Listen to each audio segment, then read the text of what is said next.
ওজন যখন বেড়ে যেতে থাকে বা ওবেসিটিতে যখন আমরা পৌঁছে যাই, সবচেয়ে খারাপ যে ওবেসিটি বা ওজন বৃদ্ধি যে অংশটাতে হয়, আমরা যেটাকে সেন্ট্রাল ওবেসিটি বলি অথবা বাংলায় যেটাকে আমরা মেদভুঁড়ি বলি, অর্থাৎ শরীরের সব অংশ থেকে যদি আপনার অ্যাবডোমেনটা বেশি বেড়ে যায়, সেটাই আমরা বলি যে মেদভুঁড়ি বা সেন্ট্রাল ওবেসিটি, বা বডিকে আমরা পিয়ার শেপ বলি। সবচেয়ে খারাপ ওবেসিটি কিন্তু এটি, যেখান থেকে আপনার নানা ধরনের নন কমিউনিকেবল ডিজিজ হতে পারে।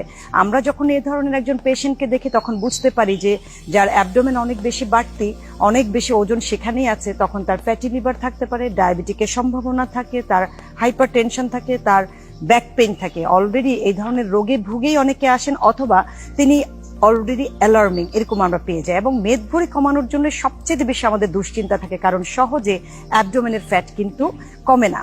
সেজন্য কিন্তু আমরা নিয়ে আসছি ইউনানি প্রোডাক্ট।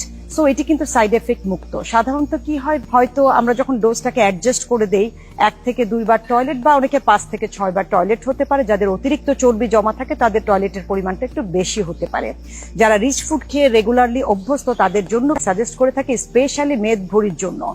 কারা খাবেন, অর্থাৎ যাদের মেদভুঁড়ি বেশি আছে, ফিজিক্যাল কন্ডিশন কিন্তু ভালো, আদার্স নন কমিউনিকেবল ডিজিজ খুব একটা নাই, তেমন কোনো মেডিকেশনও তিনি নাই, তিনি পরামর্শ ছাড়াই কিন্তু নিজে কিনে খেতে পারবেন। সো সেন্ট্রাল ওবেসিটি বা আপনার মেদভুঁড়ির জন্যই কিন্তু আমরা সাজেস্ট করে থাকি। তবে মিনিমাম আপনাকে 2 থেকে 3 মাস এটাকে কন্টিনিউ করতে হবে, যেন চর্বিটা সহজে আপনার শরীর থেকে চলে যায়।